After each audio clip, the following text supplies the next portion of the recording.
Now to a statement by the First Minister, Nicola Sturgeon, on COVID-19. The First Minister will take questions at the end of her statement, so I would encourage all members who wish to ask a question to press their request to speak buttons. And I call on the First Minister.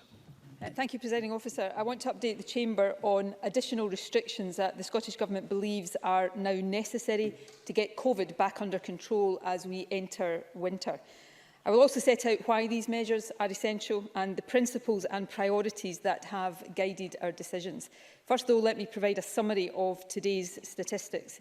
Since yesterday, an additional 383 cases of COVID have been confirmed.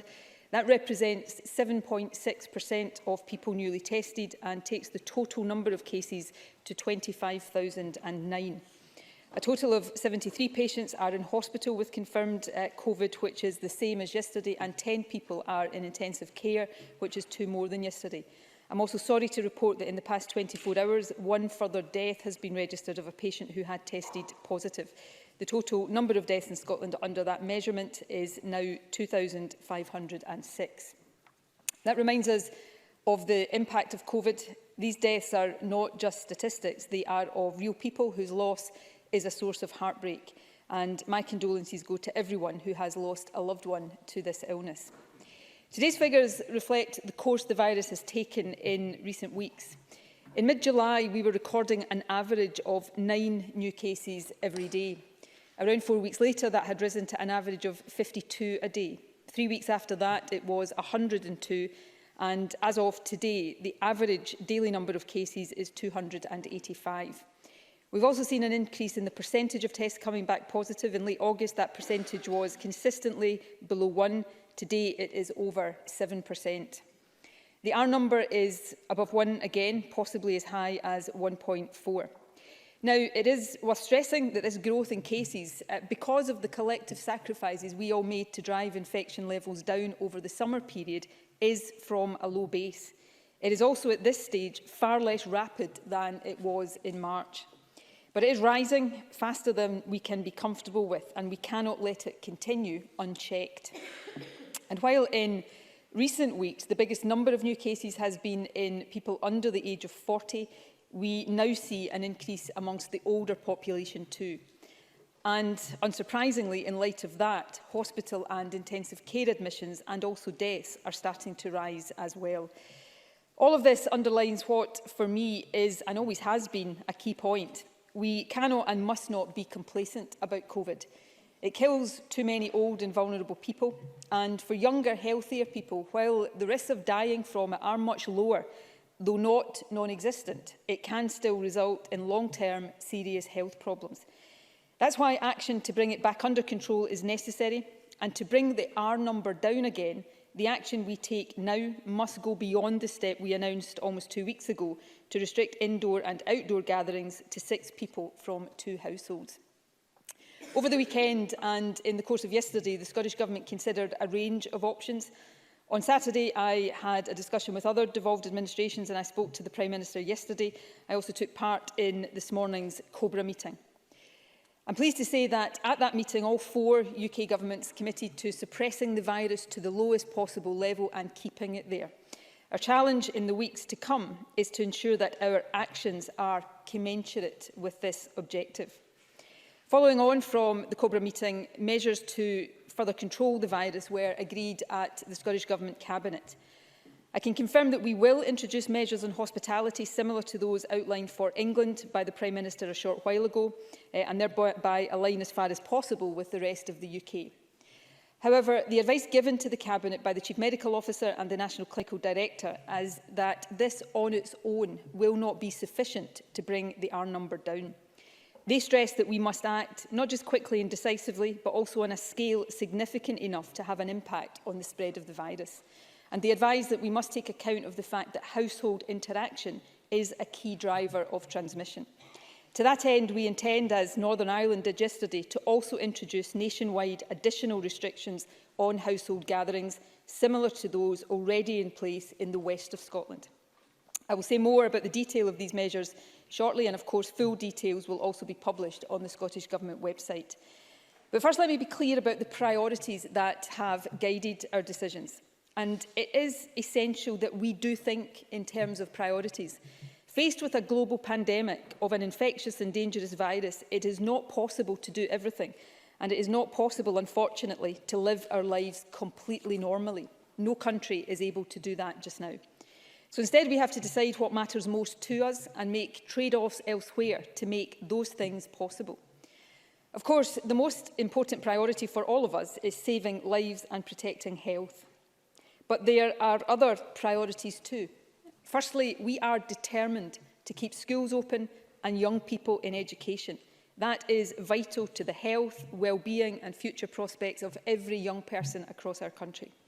Second, we must restart as many previously paused NHS services as possible so that more people can get the non-COVID treatment that they need.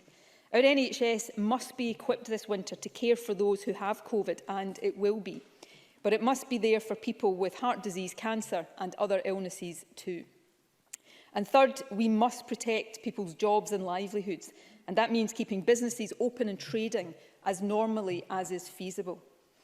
To achieve all of that, we must stop the virus from spiralling out of control, and we can only do that if we accept restrictions in other aspects of our lives. Now, the more positive news is that because we did drive COVID down to low levels over the summer, and because we now have Test and Protect in place and functioning well, the restrictions can be more targeted than was the case earlier in the year. The measures I am announcing today are tough. I am not going to pretend otherwise, but they do not represent a full-scale lockdown of the kind imposed in March.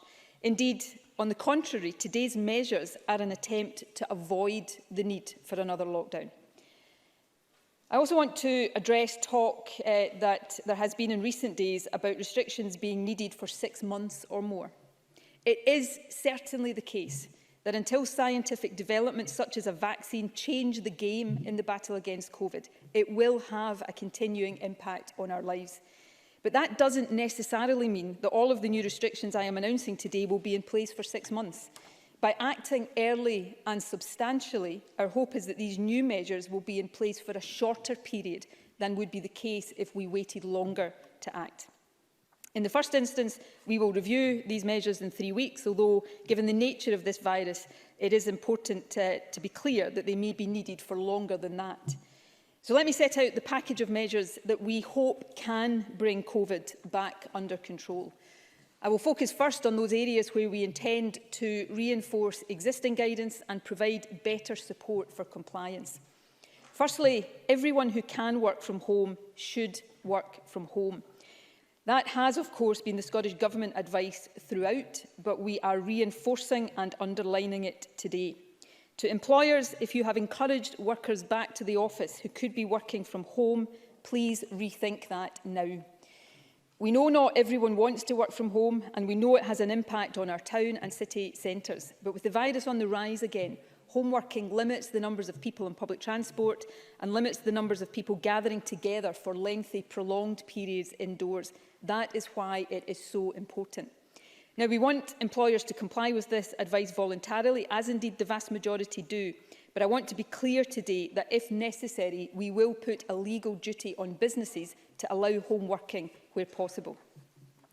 Second, we intend in the coming days, through media and social media, to reinforce the central importance of the facts advice. Face coverings, avoiding crowded places, cleaning hands and hard surfaces, keeping 2 metres distance and self-isolating and booking a test if you have symptoms. At the start of the pandemic, compliance with basic hygiene measures was very strong. That really does make a difference. We know that, and it is just as important now, perhaps even more so, as it was back then. So I'm asking everyone today to make a conscious and a renewed effort to comply with all of this advice. And third, and related to that last point, we will introduce a package of support for people who are asked to self-isolate.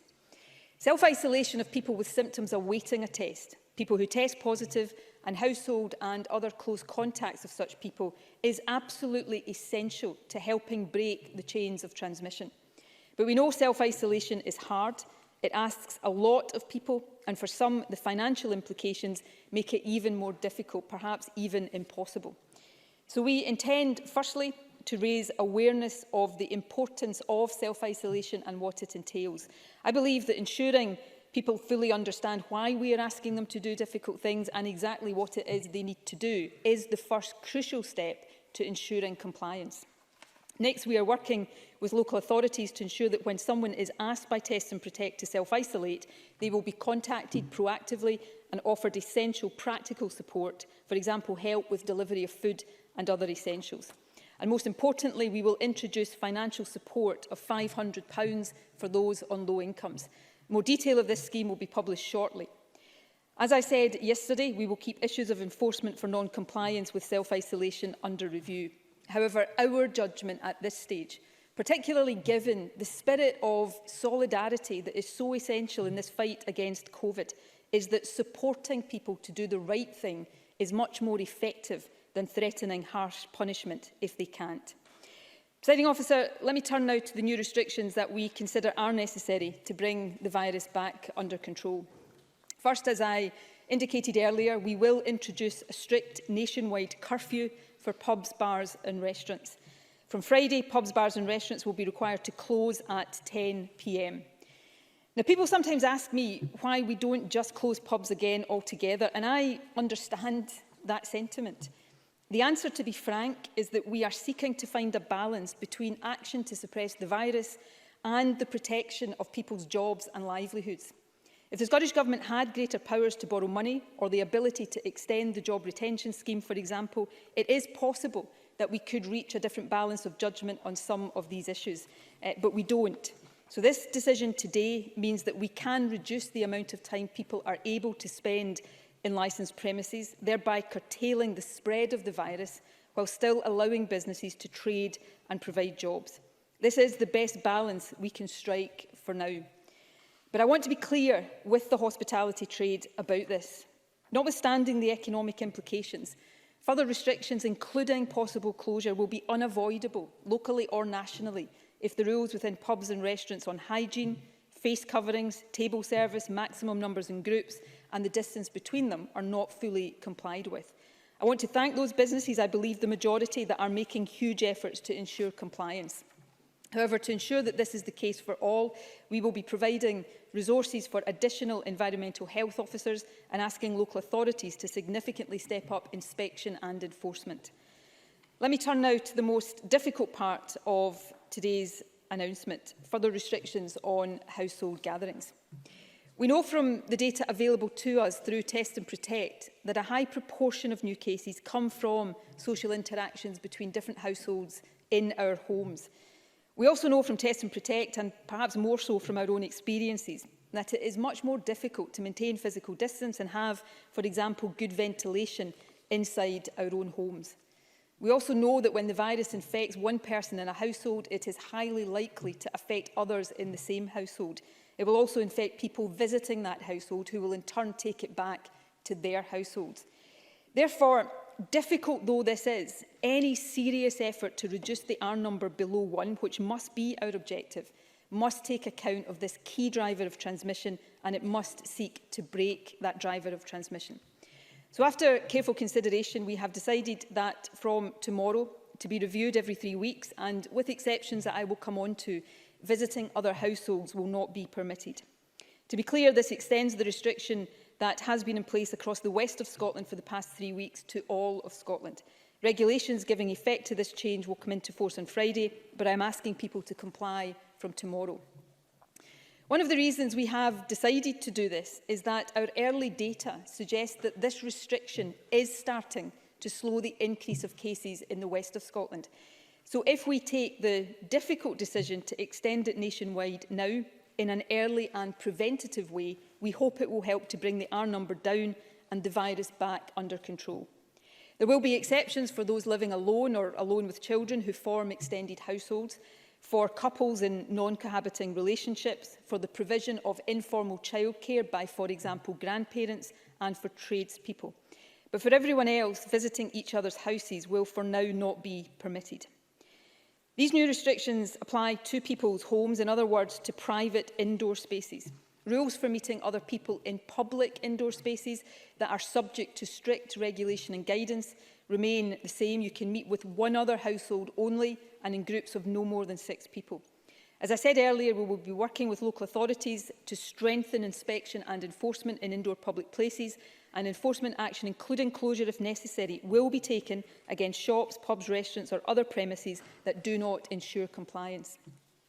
You can also continue to meet with one other household in groups of up to 6 people outdoors, including in private gardens. Outdoors, though, we intend to exempt children under 12, both from the limit of 6 and the limit of 2 households. There will be no limits on the ability of children under 12 to play together outdoors. And young people aged 12 to 18 will be exempt from the 2 household limit. They will be able to meet together outdoors in groups of up to 6, though we will need to monitor this carefully. And let me stress, this is outdoors only. And let me say to teenagers in particular, I know how miserable this is for you, and I am so grateful for your patience. We are trying to give you as much flexibility as we can at this vitally important time of your lives. In return, please work with us and do your best to stick to the rules for everyone's sake. Presiding Officer, the last new restriction I want to cover today relates to travelling by car. It may seem minor, but it is important. We know, again from Test and Protect data, that sharing car journeys presents a significant risk of transmission. We're therefore advising against car sharing with people outside your own household. Finally, I think it's important that I indicate today, in light of the current situation, that the route map changes with an indicative date of 5th October are unlikely now to go ahead on that timescale. Presiding Officer, I also want to touch briefly today on an issue that has been the subject of media speculation in recent days, namely the possibility of a so-called circuit breaker, timed to coincide with the October school break and during which people would be given much more comprehensive advice to stay at home. The Scottish Government has not made any decision at this stage to implement such a policy. However, we are actively keeping it under review. What I would say to people now is this: please think of the October break as an opportunity to further limit social interaction, particularly indoors. And given that this is a global pandemic, please do not book travel overseas for the October break if it is not essential. Finally, I want to say a few words to people who are shielding, or were shielding rather, earlier in the year. I know you will all be feeling particularly anxious. However, the best way to keep you safe is by reducing the spread of the virus in our communities, which is what today's measures are all about. The steps I have outlined today will help keep you safe, so please follow the guidance for the general population with great care. And if you haven't signed up for our text alert service, please do so. Fundamentally, I want to assure you that your safety is uppermost in our minds. But we do not believe that asking you to return to shielding is the best way to secure it, given the impact it would have on your mental and physical health.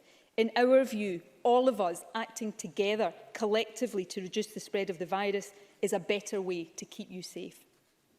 Presiding Officer, these are the changes we are making now. I can't and will not rule out the need to make more nationally or locally in the weeks to come. Suppressing the virus and getting R below 1 again is essential, and we will act in a way that can achieve that. Indeed, we will publish soon an overall strategic approach to escalation in areas with particularly high rates of transmission. However, I am acutely aware that the restrictions I have announced today will not be welcome, but it is our judgment that they are absolutely essential. Inevitably, some will think they go too far and others will think they don't go far enough, but we have tried to get the balance as right as possible and to act urgently and in a substantial and preventative way now to try to get the situation under control quickly. We judge that this will give us the best chance of avoiding tougher or longer-lasting measures later. But I know that doesn't make this any easier.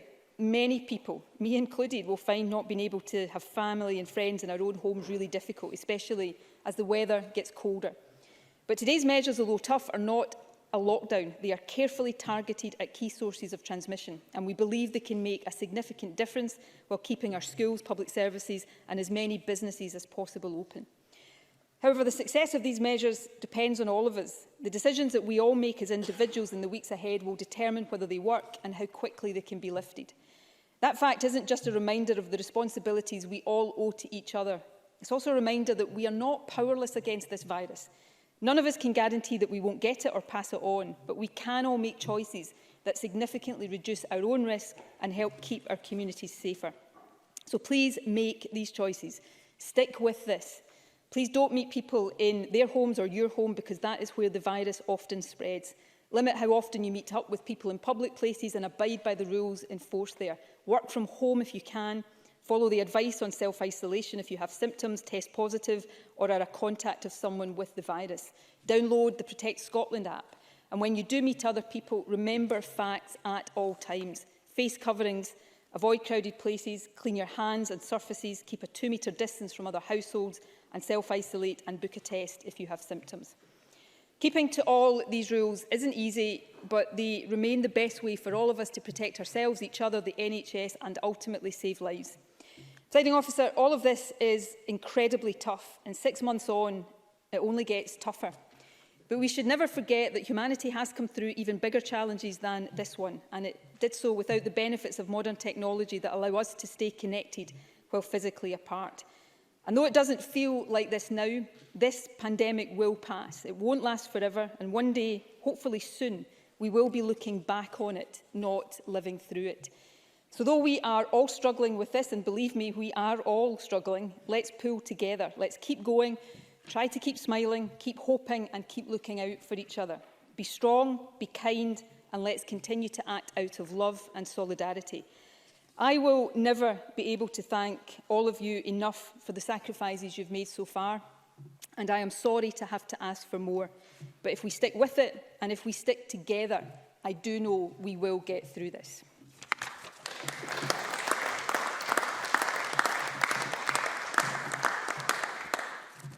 Thank you. The First Minister will now take questions. I would encourage all members to press the button if they wish to ask a question.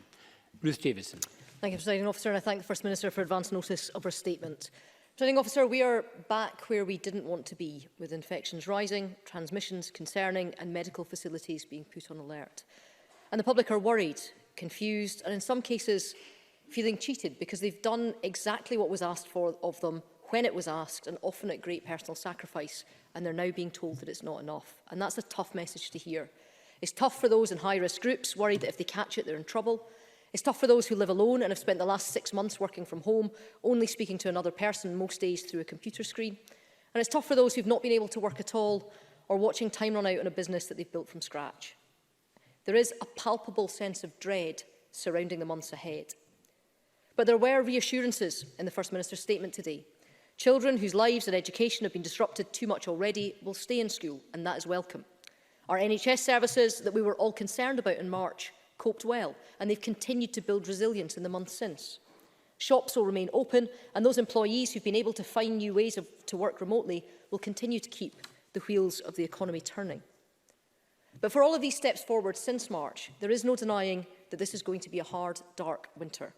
And for one group of people, the impact has been particularly cruel, and it continues to be. And it's a group who've not been specifically addressed in the statement. While restrictions on care home visiting has eased a little over recent months, and this has been welcome, the reality is that there are some family members who've not been able or allowed to visit their loved ones for a full 6 months, causing enormous distress and even impact on health. The head of Scotland's care home industry, Dr Donald McCaskill, said this week, "The longer we keep people apart, the more people will be lost to our COVID response rather than to the disease itself."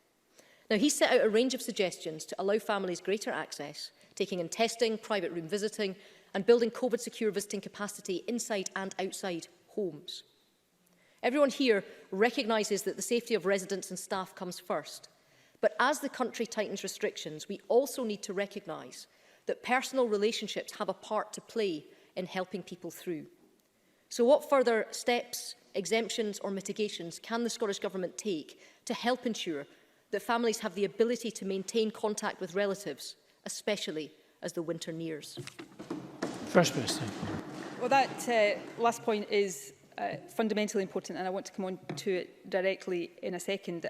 I suppose I just want to make a further comment about the generality of the situation we face. I understand people's feelings of despair right now.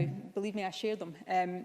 But I want to be very clear to people, and I think people know this. The last 6 months and the sacrifices that everybody have made have not been in vain. They have allowed us to take the virus to low levels. They have given us the time to build, test and protect, and that is functioning well. Frustrations along the way, but functioning well. And of course, they have allowed us to continue to ensure that the NHS is ready for winter. And to be frank, without all of those sacrifices and all of the outcomes of those sacrifices, we would not now be able to have and keep schools open. We would not be preparing to restart our NHS, and we would not be in a position of applying difficult, yes, but nevertheless targeted measures. So people's sacrifices have helped put us in a stronger position now, and difficult though this is for people to hear, difficult though it is for me to say to people, we need to stick with it in order that we get that progress back on track as we go into winter and keep the fight against this virus where we need it to be. Part of the reason, and I would put this in the same category as keeping schools open, making sure we can restart our NHS and keeping businesses trading as far as possible. Part of the reason for acting quickly and substantially to try to drive community transmission down again is so that we don't have to go backwards in our plan to open up care home visiting. There is a plan that is being implemented right now. Not everybody, but many more family members now have access not just to outdoor visiting but to indoor visiting.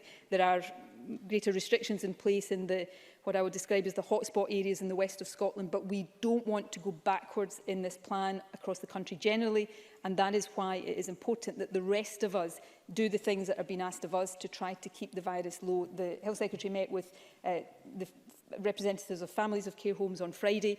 She talks very regularly to Scottish Care, and we want to listen to people about how we get care home visiting back to as much normality as is possible safely, as quickly as possible, because the importance of that to the well-being of older residents of care homes is as fundamental to them as children being at school is to their lives. So that is extremely important, and we will continue to ensure that it is a priority. Thank you. Richard Leonard. Thank you, and can I thank the First Minister for advance sight of her statement, and let me begin by restating that Labour want the government to succeed in containing the virus and saving lives and livelihoods. But that also depends not just on the renewed effort of the people, it also depends on the consent, trust and confidence of the people. When the Scottish Government announced its route map 4 months ago, we said that public consent depended on 3 guarantees being met. First, the government should publish the evidence behind the decisions it has taken. But the local data that has driven local decisions in recent weeks has not been published. Second, we said we need to see maximum testing capacity and a test, trace and isolate system that is fully working and universally rolled out. But the system is not working. Access to testing is chaotic. Too often the system is overwhelmed, and so public confidence in it is ebbing away. Third, we said that the government strategy must be flexible, but the route map published in May was too linear, and these new restrictions, as well as local lockdowns in the west of Scotland and in Aberdeen, make clear that this old route map is now defunct. So will the First Minister now publish in full the evidence that she is relying on, provide clarity on how the test and trace system will cope with increasing demand, and produce a new route map for these new times, which commands the consent of the people? First Minister. I try to be very constructive in response to points that are perfectly valid. Firstly, Richard Leonard talked about consent, trust and confidence. I believe to my very core that these things are vital. It is why, not everybody agrees with this, but it is why I have continued to, day after day, personally update the public and take questions from the media so that people understand not just what I am asking them to do, but why I'm asking them to do it and what the thinking and rationale behind that is. And I take that responsibility very seriously. I'm not complacent about it, but thus far I think we have, as a collective in Scotland, managed broadly to proceed as one with a degree of unity that I think is very important. And I hope that will continue, and I will expend every effort I can to try to ensure that it does. On the 3 points that Richard Leonard made on evidence, well, firstly, we are hopefully soon going to publish data at a much more local level. We currently publish data at local authority and or health board area. We are planning to publish data at much more local geographies, geographies of around 4,000 people. Now, when you go down to that level, you've got to guard against confidentiality and privacy, but it is important to give people in their very own localities as much clarity about the virus as possible. So those plans are underway and will materialise very soon. On the evidence, we publish a lot of evidence and views on things. The advisory group publishes its minutes and a number of expert papers. And I don't underestimate the importance of that. And we will try to continue to do that as expansively as possible. But also at the heart of this, there is quite a fundamental and quite simple truth. This is an infectious virus, and actually the ways in which you have to try to stop it spreading are difficult but quite simple. We've got to reduce our interactions with each other. We've got to do that particularly indoors in our own homes. We've got to follow all of the facts advice. So yes, the evidence and the science is important, but actually at its heart, this is not complicated. That doesn't make it easy, but we know what we've got to do, and we've got to all do it. On Test and Protect, I have to say I'm not complacent about this, but I disagree with Richard Leonard's characterisation. Test and Protect is working well. You know, again, I'm not complacent, but I saw, I think in the Times newspaper at the weekend, a map of the UK showing access to testing, which showed that it was working well in Scotland. We had a challenge with that when schools went back, but access to testing over the last couple of weeks has not been an issue. We have had an issue in the UK-wide lab network of the speed of processing those tests. I can tell you that that problem, as of now, has significantly improved, and the turnaround time of tests has speeded up again, and we monitor that very carefully. But our contact tracers are successfully contacting not just index cases, but close contacts of people. They're reaching well over 90%. By any standards, that is successful. So we monitor this carefully. We will take steps to make improvements where necessary. But I do not want people out there to get an impression that Test and Protect is not working. That would be counterproductive, particularly when it is working so well, and people should have confidence in it because the experience is there to suggest that. And thirdly, on a route map, we are going into a different phase of this. I indicated something in my statement which I appreciate I did in a single line, so we'll set out more detail, where we're going to publish a strategic approach to escalation in particular areas where there's high transmission. So that will move us from a route map that applies countrywide into something that allows us to flex in a much more transparent basis depending on rates of transmission. So all of these points are important. We will continue to take all of them forward, and I hope we can continue to have a spirit of collective endeavour, not just across the country, but across this Parliament as well. Alison Johnson to be followed by Willie Reddy. Thank you. The Scottish Greens have supported a precautionary approach to dealing with the pandemic throughout, and it's now quite clear that the virus is spreading and further action is urgently needed to get on top of it. So we support the measures announced today. But the First Minister will be aware of the huge toll that months of restrictions have taken on the country's mental health, and the thought of weeks or months more, while necessary, will be devastating for many. So it's vital that mental health support is available to all who need it. Now, the Furlough Scheme has been essential in supporting thousands of people who've been unable to work through no fault of their own. And bringing an end to furlough while introducing additional restrictions is simply dangerous and wrong. So support for workers, including the self-employed, must be extended. And to suppress and ultimately eliminate COVID, we need the Scottish public to continue to abide by the rules, but none of us should be in any doubt that this is an enormous ask of everyone across the country, young and old alike. And equally, the Scottish Government must step up to that challenge and move mountains to make mass testing happen in Scotland. Mass testing, including weekly tests for those who are at heightened risk of exposure to the virus because they work in our hospitals, in our schools or provide care, is critical. But if it's to be delivered, we need a new strategy in Scotland to rapidly expand NHS Scotland's capacity. So will the First Minister commit to investing in making mass testing happen in Scotland rather than continue to rely on the UK Government's failed testing programme? First Minister. Can I thank Alison Johnson for all of these points, and I'll try as briefly as possible to respond to them. I absolutely agree about the impact all of this is having on mental health. I doubt there is a person in the whole country that wouldn't identify with that, but there will be some people in particular who are bearing a particularly heavy toll on their mental health.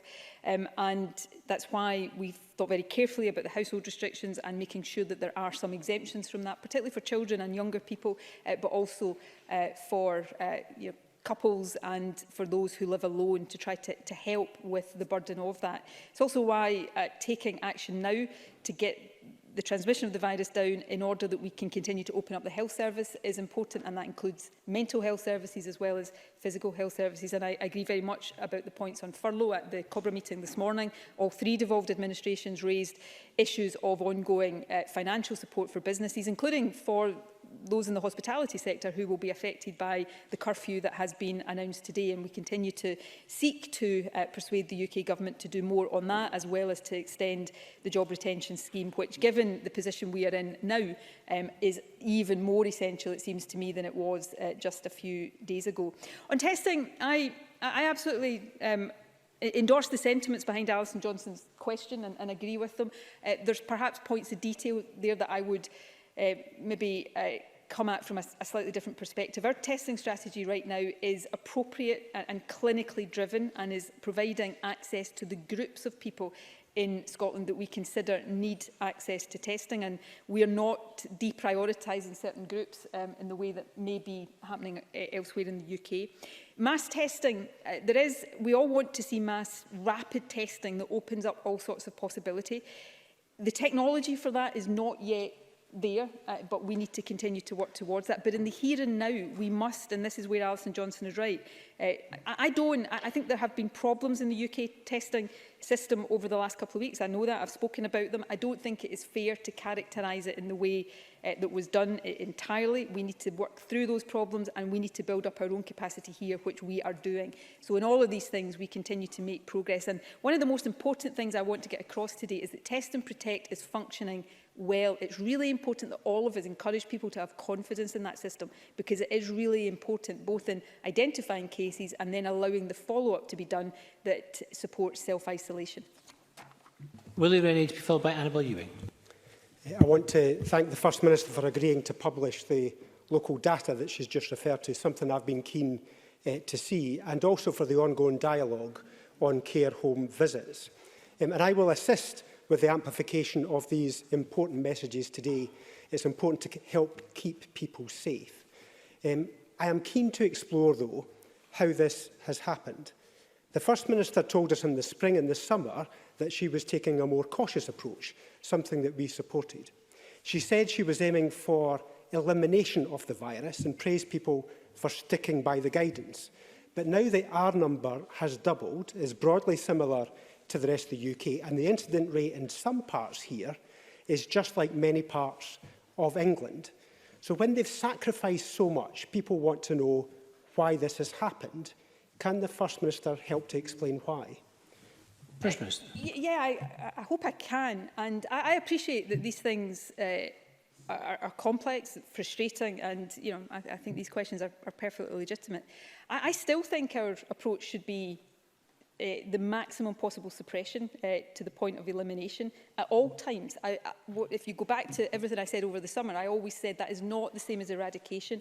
It's not a point in time. You do that when you can, in order to put yourself in the strongest position possible for facing the more difficult periods. And we always knew that coming out of lockdown, and particularly going into winter, would put this under strain again and see the virus spread more widely. So that's what's happened. That was always going to be a situation we face, where we would have to turn the dial up again potentially, and that's what we're doing right now. But if we all work on the basis, which is why I think the Four Nations agreement this morning is so important, all of us accepting or refusing to accept that we're not just going to let this virus spread out of control, suppressing it to the lowest possible level is really important. Now we've got other tools to bring to bear, Test and Protect as well, which means that our measures, while still tough, can be more targeted. So I know this is different. There is not a country in the world right now, I don't think, that is not having to face these challenges. We see the virus run out of control again in many countries across Europe. Some are ahead of us, and we're trying to avoid following that trajectory. So this is difficult. It's difficult for everybody, I understand this, but this is a global pandemic of an infectious virus. And until we get a vaccine, we are going to have to flex the way we live our lives in order to contain it. And sometimes during summer periods, when we've been in a harsh lockdown, that will allow us to drive it further, which then helps us be in a stronger position as we have to tackle it when it will be on the upswing again. And that's just the complexity of the situation that we're having to deal with. Annabel Ewing, to be followed by Donald Cameron.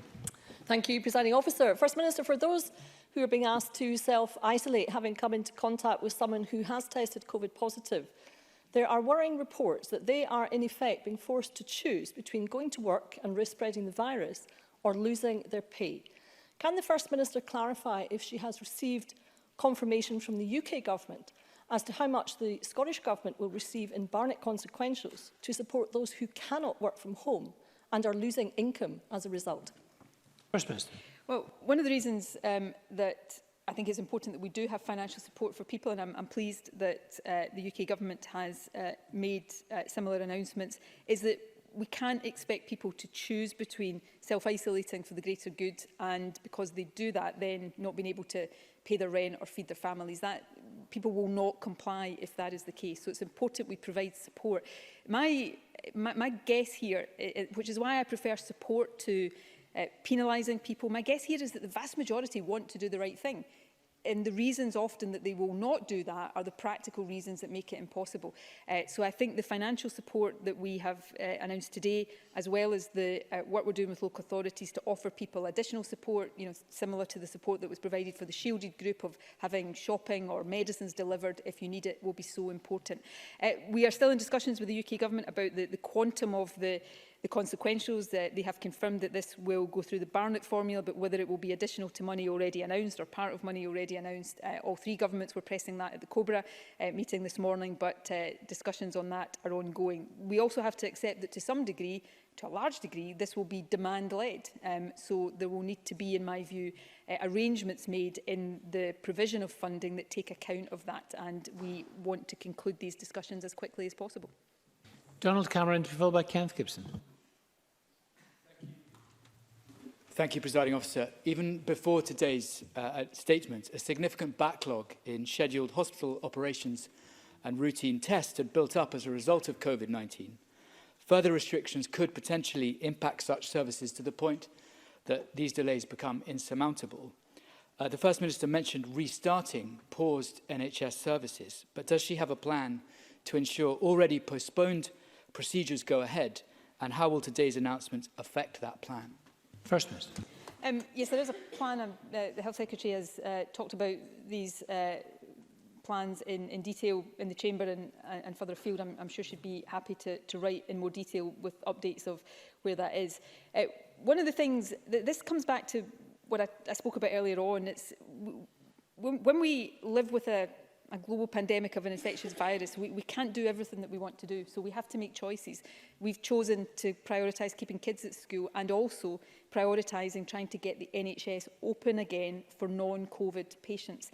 And that means that we have to accept these other restrictions to try to keep the virus under control. So what we've announced today is very much about ensuring we can keep getting the backlog of procedures dealt with and get patients seen in the timescales that we would want them to. But that depends on these measures being successful, and that is the really important point here. All of us have to comply with all of these things we've set out in order to allow these other things to happen in the way that we want. That is not going to be easy over the winter months, but that is why we are perhaps putting more restrictions on people right now than some other governments may choose to do, but because we want to create, if possible, the space for ourselves to do these other very important things. Kenneth Gibson, to be followed by Monica Lennon. Thank you, Presiding Officer. First Minister. Well, it's absolutely vital that we reduce COVID-19 transmission rates. Such action obviously has an economic impact, as many members have alluded to. What financial measures are being put in place to limit any job losses, particularly in the hospitality sector, and how important is it that the UK Government extends furlough? First Minister. I think my views on furlough are well known. I think they're widely shared. Certainly, you know, I know other devolved administrations have made similar points, and business organisations and trade unions and other parties have made similar points. I hope that we will see a change of stance on furlough over the next couple of weeks. I don't know exactly what that will look like, but we continue to seek to persuade the Chancellor to not withdraw it without putting something appropriate and substantial in its place. And I think that's the need for that's been obvious before now, but today, you know, the Prime Minister, I think, was talking in the House of Commons earlier on about, you know, his view that some restrictions will be needed for 6 months. Now, we can debate whether we think that is essential or inevitable or not, but if that is the government's view, then it seems obvious that support for business will be required over that period as well. The curfew in hospitality, which allows pubs and restaurants to continue to trade, but of course will curtail their trade. That's likely, I think, to be in place in some form of another across the UK, although other governments have to confirm that themselves. But I think it is important that UK-wide we do ensure that there is financial support for businesses. As I said, that's something I raised at COBRA, and we will be ensuring that these discussions continue. Monica Lennon, to be followed by Ruth Maguire. Thank you, Presiding Officer. The First Minister said that she doesn't believe asking people to shield again is the best way to secure their safety, given the impact it would have on their mental and physical health. Can I ask the Scottish Government what evidence has been used to inform this position, and will the learning from this be published? And does it mean that shielding has been ruled out for the future? And can I then ask how that learning also then applies to what's happening in our care homes, and also to young people and children in residential accommodation who are also not seeing their families very often at the moment? First Minister. On the shielded group, we obviously take clinical advice from the Chief Medical Officer and others, and you know, in the earlier stage of the pandemic, as we were seeking to take a route map out of shielding, we were advised by a clinical group and continue to take that advice. We've also taken a lot of feedback from people who have been shielding about the impact on them and what they would want to see. And the neighbourhood data that I spoke about is intended, it's not its only intended use, but it is intended to provide shielded people with much more visibility and information about any heightened risks in their own areas. This is a difficult one, and I suppose in direct response to a direct question, I don't rule anything out. If we are advised and we consider that a return to shielding for any group of people is necessary to keep them safe, of course we are not going to rule that out. But the shielding debate for me comes to the heart of a debate about how we deal with COVID as a country. You know, there are people with the opinion right now, including some scientists, and you know, they're entitled to hold this opinion that we should just basically seal off the vulnerable groups of our society and let everybody else live their lives normally, and let COVID do what it will do amongst the healthier population. I don't agree with that, practically or ethically. We can't segregate our lives in that way. We live interdependently. Younger people live with older people. And I don't think ethically it's right either that we expect one group of the population to bear all of the burden of dealing with this pandemic. We all have to shoulder some of the burden of dealing with this pandemic, and I think ethically that is important. And it also, I think, gives a misleading message to younger, healthier people that they are not at risk. They are at lower risk, but they're not at no risk, either of dying or perhaps more so of having serious health implications. So these are actually really important ethical as well as practical considerations. And I think it's better that we all try to keep shielded people safe rather than expect them to hide themselves away with all of the impact on them while the rest of us just go back to complete normality. So that's my view. But of course, we have to continue to take advice and do what is required to keep people safe. And that's what we will continue to do. Ruth Maguire, to be followed by Murdo Fraser. Presiding Officer, home isn't safe for everyone, and there will be some women and children who will feel fear and anxiety at the prospect of tightened restrictions. For the benefit of those watching at home right now, can the First Minister outline where anyone experiencing or at risk of violence and domestic abuse in their home can get the help they need and deserve to be safe? First Minister. This is one of the many issues that, you know, when I'm with ministerial colleagues taking these decisions is always very high up in my mind, and causes me a lot of anxiety as we try to navigate our way through this, because I understand that for those experiencing domestic abuse, any measures that have people more in homes and not at work or interacting with others normally potentially increases the risk they are at, and we do not disregard that risk at all. So I want to be very clear to people, anyone who is at risk, support is there. Services are open and available. Police Scotland continue to prioritise responding to domestic abuse. The National Domestic Abuse and Forced Marriage Helpline is available 24 hours a day, 7 days a week for anyone seeking support, and available by telephone, web chat or email, and details are on the website. And we have recently announced additional funding to enhance the ability of frontline services working in this area, and those services stand ready to support anyone experiencing violence or abuse. Murdo Fraser, to be followed by Emma Harper. Thank you, Presiding Officer. The First Minister advised people not to book travel overseas for the October break. There will be many of our constituents who have already or are looking to book breaks within the UK for October. Does the First Minister have any advice in relation to people in that situation? First Minister. Look, I'll try to be as frank here as possible. I want the Scottish tourist industry to continue to recover and prosper. We all want that. But I also have to recognise that when we have a virus on the rise, sometimes advising people, even when it's not a lockdown, to stay closer to home and perhaps not travel as far is also important. And as we go through these next few weeks, we will try to get that balance as right as possible. And these are not easy issues for any government anywhere. What I do know, and I know this is difficult for our aviation sector and for our airports, but right now, in an accelerating global pandemic, travelling overseas raises the risk of bringing more of the virus back, and it also raises the risk for people that rules change while they're away. So the clear advice I want to give to people right now is please do not book to go overseas during the October break. Think about how you use that break to reduce your interaction as much as possible, and perhaps think about staying closer to home than you might otherwise do. But we will continue to work with the tourist industry, who have done so much work to try to open safely, to make sure that these messages balance the different considerations that we have to take account of. Emma Harper, to be followed by Pauline McNeill. First Minister, earlier in the pandemic there was a huge rise in demand for online delivery from supermarkets, which resulted in very long waiting lists and some people not being able to arrange deliveries at all. This was a particular issue in my rural South Scotland region, including Dumfries and Galloway. Can the First Minister therefore outline the measures and arrangements that have been put in place to ensure that those who are self-isolating can be prioritised for deliveries? First Minister. Well, maybe the first thing to say is to stress that for people who are not isolating, there's no need right now to change your shopping habits or to take up slots that would be used by people who are isolating.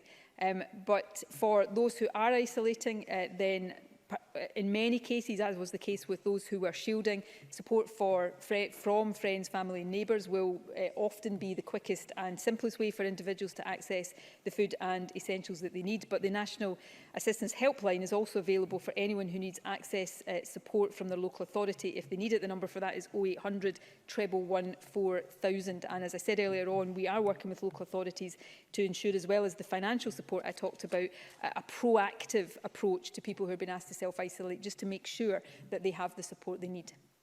Pauline McNeill, to be followed by Rona Mackay. The restrictions will be hard on everyone, but particularly, I believe, on the 16 to 25 age group at a critical stage in their life, with the further restrictions on pubs and the hospitality sector, missing that interaction, socialising with friends.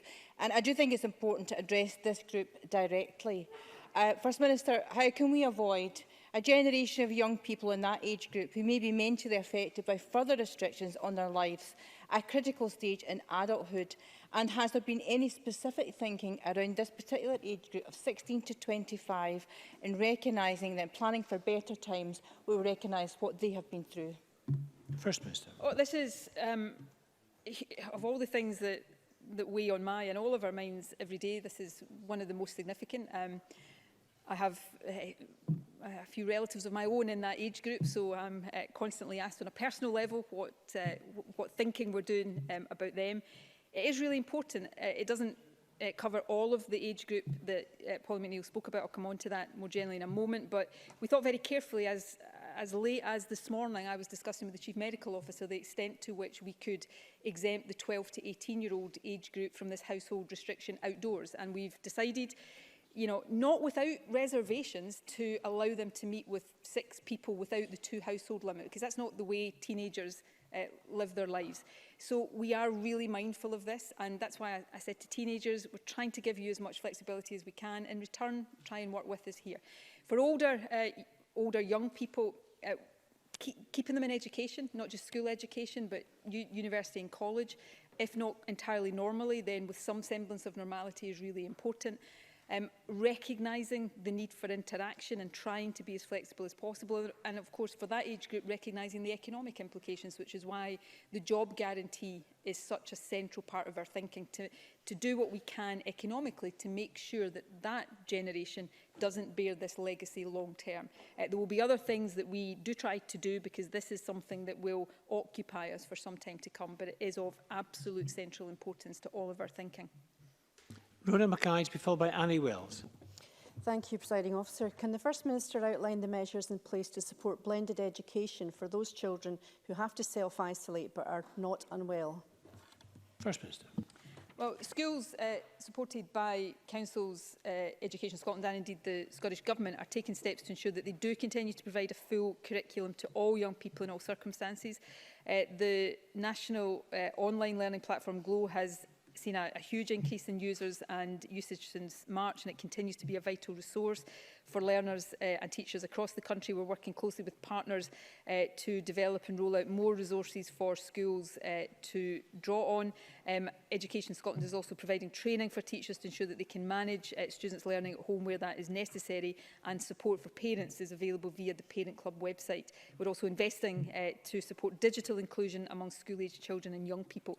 So these plans will be important to support any young person who can't be in school full-time for any period, but our central ambition is to do everything possible to keep schools operating as normally as possible, because that is in the best interest of the majority of young people.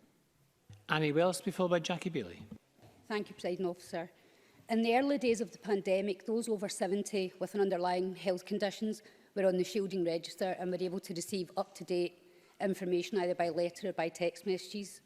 However, we know that many older people slipped through the net and were not able to access the most up-to-date information about what they needed to do. Whilst I know shielding has not been reintroduced, it is important that these same people are well informed about new restrictions and the actions they need to take. So has the First Minister considered what the Government can do to make sure they receive the messages they need? First Minister. Well, although shielding we're not reintroducing shielding, the advice and information route to people who are in the shielded category continues. So they can still, many are signed up to the SMS text service. If you're not, you can get the details and do that. There was a message, I know, because my mother-in-law got it, went out just last week, I think, given some up-to-date information. So that is a route we continue to use.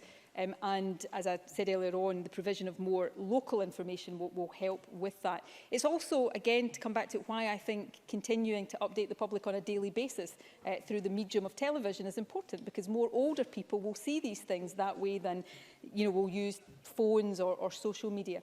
So all of these things are important. And one point that perhaps is appropriate for me to stress about the household restrictions, I talked about exceptions earlier on, and of course one of those exceptions I don't think I did mention is if people have to deliver care or shopping for older, vulnerable people, that they can continue to do that. So, we continue to take all of these things seriously and try to get people the information they need as accessibly as possible. Jackie Bailey, to be followed by Andy Whiteman. The Health Secretary asked health boards to identify 2,000 contact tracers, yet there are only 874, less than half of what's required, and most of them are redeployed from existing work in the NHS. Given we agree the importance of contact tracers and testing are to the control of the virus, what urgent steps will the First Minister take to increase their number, and specifically what will she do to improve testing at airports, to assist the aviation sector and provide more local testing facilities, given that community transmission is high? First Minister. On the first point, I do think there's a bit of a misunderstanding about this. We have a pool of contact tracers within health boards that they can draw on if they need. And right now our contact tracers are tracing well over 90% of index cases and close contacts, which I think is probably a higher percentage than any other part of the UK. What we said at the outset we would do, health boards initially identified that pool of people from within their own workforces to be called on when needed. And of course we are going through a recruitment process to permanently fill those posts and allow people who are there in that pool to be released and no longer needed. So there is no shortage of contact tracers. Doesn't mean that the system will not be under stress at some times. That's why the National Contact Centre is so important to build the resilience into those systems. On airports, I won't go into this in detail. I've done so several times. All 4 governments are looking at this. There is a balance of risk here. We know quarantine is not completely effective. There will be people who get through that net. But if we substitute that for testing, it may be that more people get through that net. So we have to try and work with airports, of course, but come to a view on what the best method is of protecting ourselves against importation of the virus, and those considerations continue. On local access to testing, we are expanding local access to testing all the time. We are expanding the number of mobile testing units we have, and obviously, as I've said before, we are in the process of establishing a number of walk-in testing centres. The one in St Andrews was the first, there was one in Glasgow, opened at the weekend, and there are others will be opening over the next couple of weeks. Andy Whiteman, to be followed by Mike Rumbles. Thanks, Presiding Officer. The government website states that Test and Protect aims to prevent the spread of coronavirus. So if Test and Protect was working well, as the First Minister claims, we should surely not be seeing rising case numbers on such a scale. So what is going wrong? Are the index cases not self-isolating? Are they not reporting all their contacts? Or are all their contacts not self-isolating? First Minister. Nothing is going wrong in that sense. Test and Protect is part of the suite of measures we have to prevent the spread of COVID. But as we have said all along, Test and Protect will never be capable anywhere of doing that on its own. So we all have to do our bit to help it. So Test and Protect, if we didn't have Test and Protect, we would probably, given the spread of the virus right now, be faced with a much stricter lockdown again than we are. But because we've got Test and Protect, we can be more targeted in what we're asking individuals to do. But that doesn't mean individuals aren't, unfortunately, expected to do something in part of this. Test and Protect is working very well, and the contact rate of index cases and contacts is very high. We need to keep it high. And of course, as I spoke about in the last couple of weeks, and this has improved at the moment, we need to make sure the turnaround time for tests is quick so that contact tracers are getting on with that bit of the process as quickly as possible. The system is working well. The last person you will ever find to be complacent about this is me, because I know the strain as we go into winter that the system will come under, which is why we continue to take steps to build the resilience of it. But I want people out there to have confidence in it because it merits that confidence. And Mike Rumbles. Does the First Minister understand that forbidding people from visiting their family in other households like this cannot hold for long? And for the state to say that you cannot visit family at home, but can meet in a pub, is quite simply wrong. First Minister.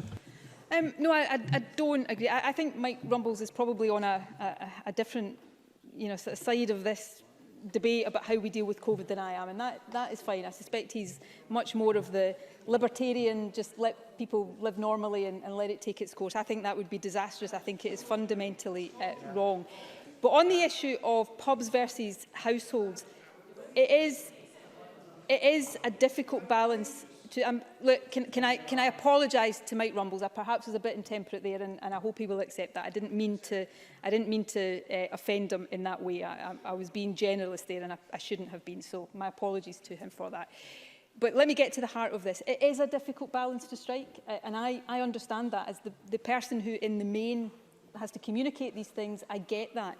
But we have to strike different balances. We have to protect people's jobs as far as possible, particularly without the financial levers that would allow us to do more to mitigate that, and try as far as possible to suppress the spread. We know that a key driver right now, because In our houses, the environment is less regulated, understandably. That is a key driver of transmission. In pubs, you can put more regulation in place. So these are not easy balances to strike. I get that, but we're trying to do our best to get them as right as possible and protect people from a virus, unfortunately, that is infectious and dangerous. And we'll keep trying to get that balance right for as long as we need to.